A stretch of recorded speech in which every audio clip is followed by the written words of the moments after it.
Hello दोस्तों, मैं योगेश स्वागत करता हूं आप सभी का daily Indian tech YouTube channel पे। आपको यहां कंप्यूटर डिप्लोमा जैसे triple C, DCA, ADCA, O level तथा अन्य कोर्सेज की पूरी जानकारी उसके सिलेबस के अनुसार दी जाएगी। साथ ही आपको हर रोज क्लास का नोट्स हमारे टेलीग्राम चैनल पर पीडीएफ के रूप में प्रोवाइड कराया जाएगा और साथ ही हर रोज कंप्यूटर से रिलेटेड नए फैक्ट के बारे में बताया जाएगा। तो चलिए आज की क्लास स्टार्ट करते हैं। आज कंप्यूटर की 9वीं क्लास है। आज आपको कंप्यूटर सॉफ्टवेयर टॉपिक के बारे में बताया जाएगा। देखिए, आज हम जानेंगे कि कंप्यूटर सॉफ्टवेयर क्या होता है और ये कितने प्रकार के होते हैं, जिसमें हम डिस्कस करेंगे सिस्टम सॉफ्टवेयर के बारे में, एप्लीकेशन सॉफ्टवेयर के बारे में, ओपन सोर्स सॉफ्टवेयर के बारे में और प्रोप्राइटरी सॉफ्टवेयर के बारे में। तो चलिए शुरू करते हैं।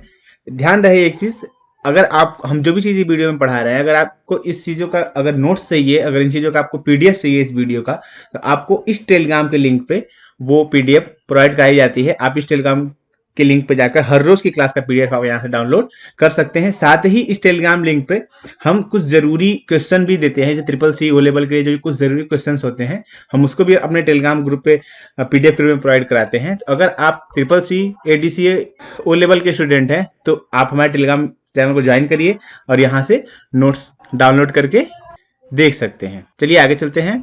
यहाँ पहला है हमारा हेडिंग है सॉफ्टवेयर। आज हम जानेंगे सॉफ्टवेयर क्या होता है। सॉफ्टवेयर प्रोग्रामिंग में लिखे गए निर्देशों अर्थात प्रोग्रामों की वह श्रृंखला है जो कंप्यूटर सिस्टम के कार्यों को नियंत्रित करता है तथा कंप्यूटर के विभिन्न हार्डवेयरों के बीच समन्वय स्थापित करता है, जिससे किसी विशेष कार्य को पूरा किया जा सके। इसका प्राथमिक उद्देश्य डेटा को सूचना में परिवर्तित करना है। सॉफ्टवेयर के निर्देशों के अनुसार ही कंप्यूटर कार्य करता है। इसे प्रोग्रामों का समूह भी कहते हैं। देखिए, जो सॉफ्टवेयर होता है ये होता क्या है, जैसे आदमी है और उसके पास दिमाग नहीं, उसके दिमाग के अंदर कोई भी चीज नहीं डली है, बस वो शरीर लेके खड़ा है और उसके दिमाग में कुछ भी नहीं डला है कि कौन सा सामान क्या होता है और बाइक क्या होती है, साइकिल क्या होती है या किस भाषा में बात करना है। अगर उसके दिमाग में इस तरीके का कोई भी चीज नहीं डाला गया, उसका दिमाग पूरी तरीके से ब्लैंक है, तो वो सिर्फ खड़ा एक मनुष्य ही हो सकता है और उसके दिमाग के अंदर कुछ नहीं होगा, तो वो ना ही किसी से बात कर पाएगा, ना ही किसी चीज को यूज कर पाएगा और ना ही किसी चीज को पहचान पाएगा। तो ठीक इसी तरीके से जब कंप्यूटर हार्डवेयर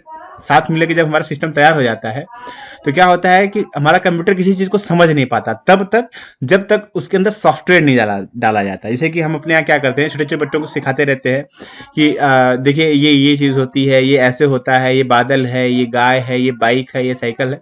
जैसे हम छोटे छोटे बच्चों को दिमाग में हर चीज बातों को डालते जाते हैं कि देखिए ये है, तो बच्चा हर चीज सीखता जाता है, हर चीज को दिमाग में सेव करता जाता है और अगली बार जब वो चीज उसके सामने आती है तो वो परफेक्टली उसको पहचान पाता है। तो ठीक इसी तरीके से हम कंप्यूटर को हर चीज सॉफ्टवेयर के थ्रू हर चीज बताते हैं कि आपको ये काम ऐसे करना है, ऐसे करना है, तभी हमारा कंप्यूटर कोई काम को कर पाता है। कंप्यूटर जो भी काम करता है वो सॉफ्टवेयर, जैसा सॉफ्टवेयर उसके अंदर डाला गया रहेगा वो वैसा ही काम करता है। चलिए आगे देखते हैं।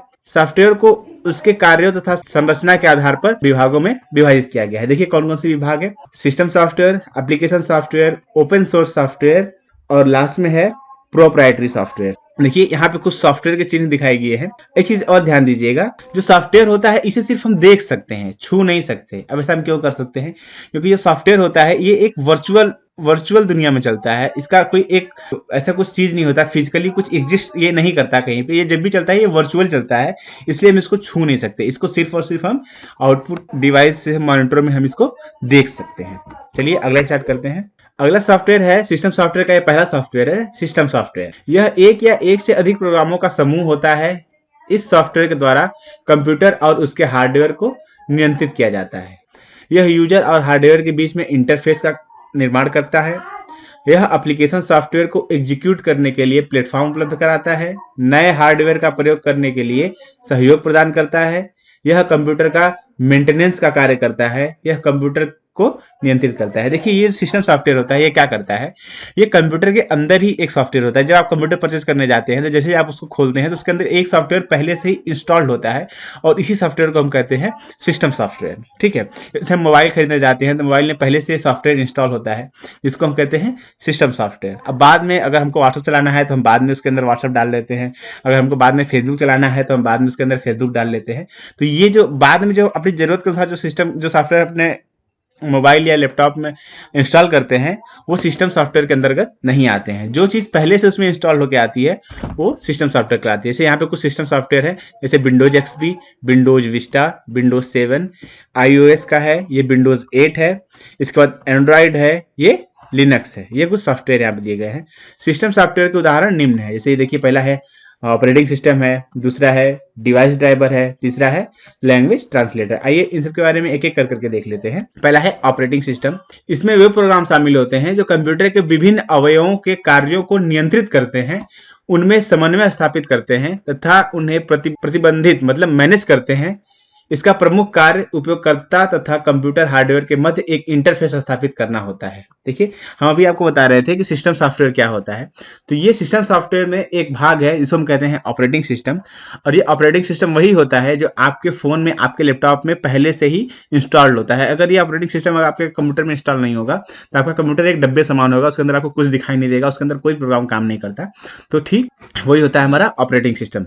ऑपरेटिंग सिस्टम जैसे अपने लैपटॉप पे, मोबाइल में हम डालते हैं तो उसके बाद ही हम उसमें कोई काम कर पाते हैं। ठीक है, जैसे यहाँ पे कुछ नाम दिया हुआ है, जैसे MS DOS हो गया, उसके बाद ubuntu, Windows 7, Windows XP, Windows 8, Windows 10, Windows 11, Unix, Linux, ये जो सॉफ्टवेयर होते हैं ये वो एक ऑपरेटिंग सिस्टम है। अगर मोबाइल की बात करें तो मोबाइल में एक होता है एंड्रॉयड, एक होता है iOS, और उसके बाद ब्लैकबेरी, ये तमाम तरीके के, एक विंडोज OS होता है। ये सब मोबाइल के हमारे ऑपरेटिंग सिस्टम्स हैं। यहाँ पे कुछ चीज़ों के चित्र दिया हुआ है, जैसे कि विंडोज XP का है, यहाँ पे विंडोज 95 का है, उसके बाद यहाँ पे विंडोज विस्टा का है, विंडोज 7 का है, यहाँ पे लिनक्स है। ये तमाम तरीके के, यहाँ देखिए अबंतु का दिया हुआ है, ये एंड्रॉयड है, ये iOS का है। तो ये अलग अलग क्या है, एक ऑपरेटिंग सिस्टम है। चलिए आगे चलते हैं। अगला है डिवाइस ड्राइवर। अब देखिए ये क्या होता है, ये छोटे तथा विशेष उद्देश्य सॉफ्टवेयर होते हैं जो किसी डिवाइस के प्रचालन को समझते हैं। यह सॉफ्टवेयर किसी डिवाइस तथा उपयोगकर्ता के मध्य इंटरफेस का संचालन करता है। देखिए अब डिवाइस ड्राइवर क्या होता है। देखिए, जब हम कंप्यूटर में कोई डिवाइस अलग से लगाते हैं, जैसे हम मान लीजिए माउस अलग से लगाते हैं, अगर हम कीपैड अलग से लगाते हैं, अलग से अगर कोई भी चीज़ अपने कंप्यूटर में लगाते हैं, तो कंप्यूटर में जब वो चीज़ हम लगाते हैं तो उसका ड्राइवर ऑटोमेटिक कंप्यूटर के अंदर इंस्टॉल हो जाता है। थोड़ा टाइम लेता है, ये नैनो सेकंड में होता है, मे बी 1-2 सेकंड भी लग जाए। तो क्या होता है, उसका ड्राइवर आपके कंप्यूटर में इंस्टॉल्ड होता है, उसके बाद ही वो डिवाइस काम करना स्टार्ट करती है। अब ऐसा क्यों होता है, जैसे मान लीजिए अगर आप, कोई एक मनुष्य है, उसके अंदर अगर बाइक चलाने उसको नहीं आता है, तो अगर उसको आप कोई बाइक दे देंगे तो उसको नहीं चला पाएगा, उसको समझ नहीं आएगा क्या है, कैसे है। लेकिन अगर उसको बाइक चलाना अगर कब आएगा, जब वो जाएगा पहले बाइक चलाना सीखेगा, उसको समझ में आएगा बाइक कैसे चलाते हैं, कब गियर लगाना है, कब ब्रेक लगाना है। तो अगर उस मनुष्य को उस चीज समझ में आ जाएगी तो उसके बाद वो अच्छे से किसी भी बाइक को चला लेगा। ठीक है, तो इसी तरीके से जब कंप्यूटर के अंदर कोई नया हार्डवेयर लगाया जाता है तो उसका जो डिवाइस ड्राइवर होता है वो ऑटोमेटिक कंप्यूटर के अंदर इंस्टॉल होकर कंप्यूटर को ये बताता है कि मैं ये ड्राइवर हूँ, मैं इस डिवाइस का ड्राइवर हूँ। हालांकि वैसे मैं बात करता हूँ माउस की, तो उसको बोलेगा कंप्यूटर की, देखिए मैं माउस का ड्राइवर हूँ, माउस को इस तरीके से ऑपरेट करना है, माउस इस कंपनी का है, माउस इस काम के लिए आता है। जब तक इसका ड्राइवर इंस्टॉल नहीं होगा तब तक हमारा वो माउस अच्छे से काम नहीं करेगा। चलिए आगे देखते हैं। अगला है लैंग्वेज ट्रांसलेटर। अब इसकी क्या जरूरत पड़ती है कंप्यूटर में। ये ऐसे प्रोग्राम हैं जो विभिन्न प्रोग्रामिंग भाषाओं में लिखे गए प्रोग्रामों का अनुवाद कंप्यूटर की मशीनी भाषा में करते हैं। यह अनुवाद करना इसलिए आवश्यक है क्योंकि कंप्यूटर केवल अपनी भाषा में लिखे हुए प्रोग्राम का ही पालन कर सकता है। अब ये ट्रांसलेटर कितने तरीके के होते हैं देख लेते हैं। पहला है असेंबलर। यह असेंबली भाषा में लिखे गए प्रोग्राम को मशीनी भाषा में कन्वर्ट करता है। इसका मशीनी भाषा में अनुवाद करने के बाद जो प्रोग्राम प्राप्त होता है उसे ऑब्जेक्ट प्रोग्राम कहा जाता है। दूसरा है कंपाइलर। यह उच्च स्तरीय प्रोग्रामिंग भाषा में लिखे गए सोर्स प्रोग्राम का अनुवाद मशीनी भाषा में करते हैं और ऑब्जेक्ट प्रोग्राम बनाते हैं। अगला है इंटरप्रेटर। यह उच्च स्तरीय प्रोग्रामिंग भाषा में लिखे गए सोर्स प्रोग्राम का अनुवाद मशीनी भाषा में करते हैं, लेकिन यह एक बार में सोर्स प्रोग्राम के केवल एक ही कथन को मशीनी भाषा में अनुवाद करते हैं। देखिए एक चीज ध्यान रखिएगा, जो असेंबलर और कंपाइलर होते हैं, ये तीनों जो ट्रांसलेटर हैं, जब किसी भाषा को कन्वर्ट करके मशीनी भाषा में जब कन्वर्ट कर लेते हैं तो उसको हम क्या कहते हैं, ऑब्जेक्ट प्रोग्राम कहते हैं। जो असेंबलर और जो कंपाइलर होता है, ये दोनों जब किसी भाषा को कन्वर्ट करते हैं तो क्या होता है, वो ऑब्जेक्ट कोड बनाते हैं जो हमारे कंप्यूटर के काम में आता है। लेकिन जो इंटरप्रेटर होता है ये ऑब्जेक्ट कोड नहीं बनाता है, इसीलिए ये थोड़ा सबसे अलग है। और ये क्या करता है कि यह किसी प्रोग्राम को केवल एक ही कथन को मशीनी भाषा में अनुवादित करता है। ये सारा प्रोग्राम एक साथ नहीं करता, ये धीरे धीरे पहले टॉपिक बाय टॉपिक धीरे धीरे करके एक एक कथन को ट्रांसलेट करता है। अगला आगे दो पार्ट छोटे छोटे और भी है, लिंकर और लोडर। आइए इनके बारे में थोड़ा जान लेते हैं। देखिए लिंकर क्या होता है, जब वास्तविक भाषा में लिखे गए प्रोग्राम को मशीनी भाषा में अनुवादित किया जाता है तो इस प्रकार प्राप्त होने वाले आउटपुट को ऑब्जेक्ट प्रोग्राम या लिंकर नामक प्रोग्राम सभी ऑब्जेक्ट फाइलों को मिलाकर एक वास्तविक एग्जीक्यूटेबल फाइल बना देता है। ये होता है हमारा लिंकर। अब देखते हैं लोडर क्या होता है। यह एक प्रकार का सिस्टम सॉफ्टवेयर है जो किसी एग्जीक्यूटेबल प्रोग्राम को मेन मेमोरी में लोड करने का कार्य करता है। यह एक निर्देशों की श्रृंखला होती है जो प्रोग्राम को हार्ड डिस्क या फ्लॉपी डिस्क से मेमोरी में भेजती है। यह ऑपरेटिंग सिस्टम का वह हिस्सा है जो डिस्क पर उपस्थित एग्जीक्यूटेबल फाइल को मेन मेमोरी पर लोड करता है और इसका क्रियान्वयन शुरू करता है। ये काम होता है हमारा लोडर का। अब एक चीज और ध्यान रखिए, कंप्यूटर के अंदर इस ट्रांसलेटरों की जरूरत क्यों पड़ती है। देखिए, जो कंप्यूटर होता है वो सिर्फ और सिर्फ एक भाषा ही समझता है और वो भाषा होती है मशीनी भाषा। लेकिन जो कंप्यूटर पर जो हम लोग प्रोग्राम बनाते हैं वो तमाम अलग अलग लैंग्वेज में बनाते हैं। तो जो हम अलग अलग लैंग्वेज प्रोग्राम बनाते हैं उस प्रोग्राम को कंप्यूटर को समझाने के लिए अलग अलग ट्रांसलेटरों की जरूरत पड़ती है जो अलग अलग भाषा को मशीनी भाषा में कन्वर्ट करते हैं। आगे चलते हैं। अगला है एप्लीकेशन सॉफ्टवेयर। पहला था हमारा सिस्टम सॉफ्टवेयर और ये दूसरा है, ये है एप्लीकेशन सॉफ्टवेयर। एप्लीकेशन सॉफ्टवेयर उन प्रोग्रामों को कहते हैं जो हमारा वास्तविक कार्य करने के लिए बनाए गए होते हैं, जैसे कार्यालय में कर्मचारी का वेतन की गणना, सभी देन लेन तथा खातों का हिसाब किताब रखना आदि। हालांकि ऐसे प्रोग्राम सामान्य तौर पर सबके लिए एक जैसे लिखे हुए भी आते हैं जिन्हें रेडीमेड सॉफ्टवेयर या पैकेज कहते हैं, जैसे MS Word, MS Excel, Tally, Corel Draw, PageMaker और फोटोशॉप आदि। देखिए, अब ये क्या हो, जब हम दुकान से जब या फिर कहीं से जब हम कोई लैपटॉप या कंप्यूटर जब हम परचेस कर लेते हैं तो परचेस करने के बाद अगर हमको किसी स्पेसिफिक चीज के लिए अगर किसी लैपटॉप को हमने खरीदा है तो पहले से उसके अंदर जो सॉफ्टवेयर होता है वो सिस्टम सॉफ्टवेयर होता है। लेकिन हमको अगर गाना बजाना हुआ, अच्छे से गाना प्ले करना हुआ तो हमने अलग से VLC मीडिया प्लेयर को लोड कर लिया। तो VLC मीडिया क्या होता है, एक एप्लीकेशन सॉफ्टवेयर होता है। जैसे अगर हमको वर्ड पे डॉक्यूमेंट कुछ टाइप करना है तो इसके लिए हम क्या करते हैं, माइक्रोसॉफ्ट ऑफिस का वर्ड ले लेते हैं। अगर हमको एक्सेल अकाउंटिंग, मिनी अकाउंटिंग का काम करना है तो एक्सेल पे काम करते हैं, इसको हम अलग से लोड करते हैं। अगर किसी कंपनी का डाटा मैनेज करना हुआ तो हम उसके लिए टैली का काम करते हैं। अगर हमको कार्ड छापना हुआ या कोई होल्डिंग बैनर बनाना हुआ तो अलग से हम कोरल ड्रा का इस्तेमाल करते हैं। वैसे ही ठीक मोबाइल में, जैसे कि मोबाइल जब दुकान से खरीद के लाते हैं तो जो पहले से उसमें इंस्टॉल्ड होता है वो सिस्टम सॉफ्टवेयर होता है। उसके बाद जो अलग से हम जो व्हाट्सएप इंस्टॉल करते हैं, उसके बाद अलग से जो अलग अलग कैमरा इंस्टॉल करते हैं, फोटो एडिट करने के लिए पिक्सआर्ट जैसे एप्लीकेशंस को इंस्टॉल करते हैं। ये जो अलग से जो अपनी जरूरत के अनुसार जो हम सॉफ्टवेयर कंप्यूटर मोबाइल के अंदर जो डालते हैं इसको हम कहते हैं एप्लीकेशन सॉफ्टवेयर। ये कितने प्रकार का होता है, ये दो प्रकार का होता है, जनरल पर्पस सॉफ्टवेयर और दूसरा होता है स्पेशल पर्पस सॉफ्टवेयर। पहले देखते हैं। देखिए, यहाँ पे पीडीएफ को रीड करने के लिए जो अलग से हम लोग एडोब रीडर डालते हैं हमारे लैपटॉप में वो है। यहाँ पे VLC मीडिया प्लेयर है, एंटीवायरस अलग से डालते हैं, पिकासा जो गूगल का है ये भी है, यहाँ पे MS ऑफिस का भी है। यहाँ पे तमाम अलग अलग जो एप्लीकेशन सॉफ्टवेयर चित्र बनाए गए हैं और यहाँ पे ऑफिस पैकेज का चित्र बनाया गया है जिसमें हम माइक्रोसॉफ्ट ऑफिस वर्ड है, यहाँ पे क्या है, प्रेजेंटेशन बनाने के लिए है, एक्सेल है, नोटबुक है, वन नोट है, ये सब जो भी चीजें हैं ये हमारा माइक्रोसॉफ्ट ऑफिस का है। ये सारा जो सॉफ्टवेयर आपको यहाँ पे दिखाया जा रहा है ये भी एक एप्लीकेशन सॉफ्टवेयर है। चलिए आगे चलते हैं। अगला है जनरल पर्पस सॉफ्टवेयर। अब ये क्या होता है देखते हैं। प्रोग्रामों का वह समूह जिन्हें उपयोगकर्ता अपनी आवश्यकता अनुसार अपने सामान्य उद्देश्यों की पूर्ति के लिए उपयोग में ले सामान्य उद्देश्य सॉफ्टवेयर कहलाते हैं। अब देखिए ये क्या होता है, जनरल पर्पस का मतलब क्या होता है, लगभग जिसकी जरूरत सबको हो उसको कहते हैं जनरल पर्पस। जनरल पर्पस जिस सॉफ्टवेयर की जरूरत लगभग सबको पड़े। जैसे अगर आपके पास कंप्यूटर है या मोबाइल है तो आप उसमें डॉक्यूमेंटेशन को लेकर कुछ ना कुछ काम करते ही होंगे, आप जोड़ने घटाने हिसाब को लेकर कुछ ना कुछ काम करते होंगे। तो इसके लिए यहाँ पे एक्सेल है और उसके यहाँ पे पीडीएफ रीड करने के लिए पीडीएफ है,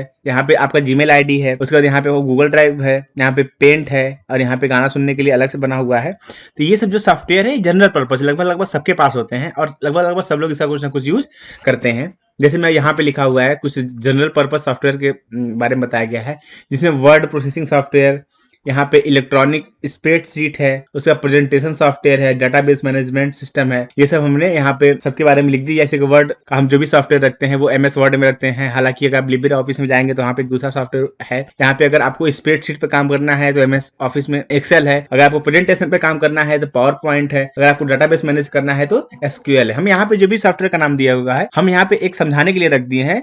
या मार्केट में इससे ज्यादा भी अलग अलग सॉफ्टवेयर है जिसपे आप अपना वर्ड प्रोसेसिंग, अपना स्प्रेडशीट, प्रेजेंटेशन और डाटाबेस मैनेज करने के लिए अलग अलग सॉफ्टवेयर पे यूज कर सकते हैं। चलिए आगे देखते हैं। अगला है स्पेशल पर्पस सॉफ्टवेयर। अब देखिए ये क्या होता है। ये सॉफ्टवेयर किसी उद्देश्य की पूर्ति हेतु बनाए जाते हैं। इस प्रकार के सॉफ्टवेयर का अधिकांशतः केवल एक उद्देश्य होता है, विशिष्ट उद्देश्य सॉफ्टवेयर कहलाते हैं। देखिए ये जो सॉफ्टवेयर होते हैं ये किसी एक ही काम के लिए यूज किए जाते हैं, किसी एक ही और स्पेशल काम के लिए यूज किए जाते हैं।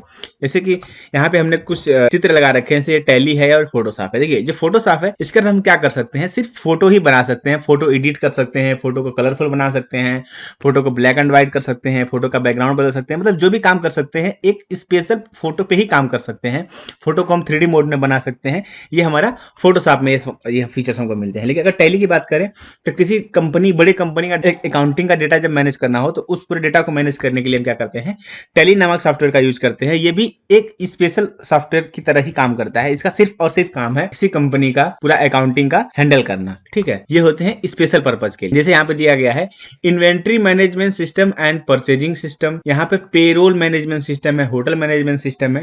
तो ये जो सॉफ्टवेयर किसी सिर्फ एक ही विशिष्ट काम को मतलब करने के लिए बनाए जाते हैं उसी को कहते हैं स्पेशल पर्पज सॉफ्टवेयर। चलिए आगे चलते हैं। अगला है यूटिलिटी सॉफ्टवेयर। देखिए इसकी जरूरत क्या पड़ती है। ये प्रोग्राम कंप्यूटर के रख रखाव से संबंधित कार्य करते हैं। ये प्रोग्राम कंप्यूटर के कार्यों को सरल बनाते हैं, उसे अशुद्धियों से दूर रखते हैं तथा सिस्टम के विभिन्न सुरक्षा कार्यों के लिए बनाए जाते हैं। यूटिलिटी सॉफ्टवेयर का नाम निम्न है, जैसे डिस्क कंप्रेशन हो गया, डिस्क फ्रेगमेंटेशन हो गया, बैकअप यूटिलिटीज हो गई, डिस्क क्लीनर हो गया और एंटीवायरस हो गया। देखिए ये जो हमारे सॉफ्टवेयर होते हैं कंप्यूटर के अंदर उसकी हेल्थ को बनाए रखने के लिए काम में आते हैं। जैसे यहाँ पे आप यूटिलिटी सॉफ्टवेयर ग्रुप में देख सकते हैं कि सब लोग कंप्यूटर के अंदर के सारे डेटा को, कंप्यूटर के अंदर सारे पार्ट को मैनेज कर रहे हैं, जिसमें क्या होता है जो हमारा टेम्पोररी डेटा होता है उसको डिलीट करना होता है, डिस्क फ्रेगमेंटेशन करना पड़ता है, उसका तमाम चीजें होती है जो कंप्यूटर से हमको डिलीट करनी पड़ती है। तो आइए एक एक करके देखते हैं कि ये सब होता किस लिए है। अभी हम बात कर रहे हैं डिस्क कंप्रेशन की। इसमें क्या होता है, ये हार्ड डिस्क पर उपस्थित सूचना पर दबाव डालकर इसे संकुचित कर देता है, जिससे हार्ड डिस्क पर अधिक से अधिक सूचना स्टोर की जाती है। अगला है डिस्क फ्रेगमेंटर। ये क्या होता है, यह कंप्यूटर की हार्ड डिस्क पर विभिन्न जगहों पर बिखरी हुई फाइलों को सर्च करके इन्हें एक स्थान पर लाता है। इसका प्रयोग फाइलों तथा हार्ड डिस्क की खाली पड़ी जगहों को व्यवस्थित करना होता है। अगला है बैकअप यूटिलिटीज। ये क्या होता है, यह कंप्यूटर की डिस्क पर उपस्थित सभी सूचना की एक कॉपी रखता है तथा आवश्यकता होने पर कुछ प्रमुख फाइलों या पूरे हार्ड डिस्क के कंटेंट वापस रिस्टोर कर देता है। अगला है डिस्क क्लीनर। इसकी जरूरत क्या होती है, ये उन फाइलों को ढूंढकर डिलीट करता है जिनका बहुत समय से उपयोग नहीं हुआ है। इस प्रकार यह कंप्यूटर की गति को भी तेज करता है। अगला है जो हमारा वो है एंटीवायरस। एंटीवायरस क्या होता है, ये ऐसे यूटिलिटी प्रोग्राम है जिनका प्रयोग कंप्यूटर के वायरस ढूंढने और उन्हें डिलीट करने में किया जाता है, जैसे नॉर्टन हो गया, किकहिल हो गया और इत्यादि ऐसे बहुत सारे सॉफ्टवेयर हैं। तो ये जो यूटिलिटी सॉफ्टवेयर इनका काम होता है कंप्यूटर के अंदर सब कुछ सही तरीके से बनाए रखने का काम होता है, ज्यादा कोई टेम्पोररी फाइल न पड़ी रहे, ज्यादा स्पेस हमारा कंप्यूटर न घेर ले। इन सब चीजों को मैनेज करने के लिए हम क्या करते हैं, यूटिलिटी सॉफ्टवेयर का ही यूज करते हैं। आइए आगे देखते हैं। अगला है ओपन सोर्स सॉफ्टवेयर। ये क्या होता है, ओपन सोर्स सॉफ्टवेयर ऐसे सॉफ्टवेयर को कहा जाता है जिनका सोर्स कोड सभी यूजर के लिए उपलब्ध होता है, इसलिए इन्हें फ्री सॉफ्टवेयर भी कहते हैं।